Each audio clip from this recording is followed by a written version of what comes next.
Ever green combination అయినా సరే మరో సినిమా చేయటానికి 35 ఏళ్లు పట్టింది. కమల్ హాసన్ మణిరత్నం సక్సెస్ఫుల్ కాంబినేషన్ లో వచ్చిన సినిమా ఇప్పటికీ క్లాసిక్ అంటే ఆ సినిమా ఇంపాక్ట్ ఏ రేంజ్ లో ఉందో అర్థం చేసుకోవచ్చు. ఇంతటి క్రేజ్ ఉన్న ఈ ఇద్దరు సినిమా చేయటానికి 35 ఏళ్లు ఎందుకు పట్టింది? తమిళ్లోనే కాదు, సౌత్ మొత్తం తమ సినిమాతో ట్రెండ్ సెట్ చేసిన కాంబో కమల్ హాసన్ మణిరత్నం. చేసింది నాయగన్ ఒక్క సినిమా అయినా ఆ సినిమా క్రియేట్ చేసిన సెన్సేషన్ అంతా ఇంతా కాదు. మళ్లీ ఈ ఇద్దరి కాంబినేషన్లో ఎప్పుడెప్పుడు సినిమా వస్తుందా అని 35 ఏళ్లుగా ఫ్యాన్స్ వెయిట్ చేస్తూనే ఉన్నారు.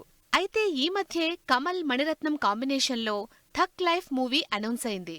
లేటెస్ట్ గా ఈ సినిమాకు సంబంధించిన షూటింగ్ కూడా స్టార్ట్ చేసింది టీం. మణిరత్నం కమల్ హాసన్ సినిమా అంటే మామూలుగా ఉండదంటున్నారు ఫ్యాన్స్.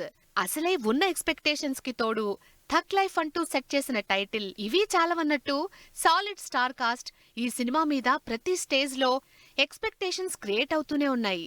ఎందుకంటే నాయగన్ క్రియేట్ చేసిన ఇంపాక్ట్ అలాంటిది. అయితే నాయగన్ హిట్ తర్వాత వీళ్ళిద్దరూ సినిమా చేయడానికి మాత్రం 35 ఏళ్లు పట్టింది. ఎందుకంటే 35 ఏళ్లుగా వీళ్ళిద్దరూ తమ కాంబినేషన్లో సినిమా చేద్దామని ట్రై చేస్తున్నా వర్కౌట్ అవ్వలేదని, ఇన్నాళ్లుగా ట్రై చేస్తే ఇప్పుడు వర్కౌట్ అయిందని చెబుతున్నారు కమల్ హాసన్. 35 ఏళ్లుగా మణిరత్నం కథ చెబితే కమల్ కి నచ్చకపోవటం, కమల్ మరో స్టోరీ చేద్దామనుకుంటే అది మణికి నచ్చకపోవటం, అసలు ఇద్దరికీ నచ్చి స్టార్ట్ చేద్దామనుకునేసరికి ఏదో అడ్డంకులు రావటం, ఇలా వీళ్ళిద్దరూ సినిమా కోసం ట్రై చేస్తూనే ఉన్నారని చెబుతున్నారు కమల్. ఆఖరికి పొన్నియిన్ సెల్వన్లో కమల్ని తీసుకుందామని చూసినా వర్కౌట్ కాలేదట. ఇలా కమల్ మణిరత్నం కాంబినేషన్ సెట్ అవ్వడానికి 35 సంవత్సరాలు పట్టింది.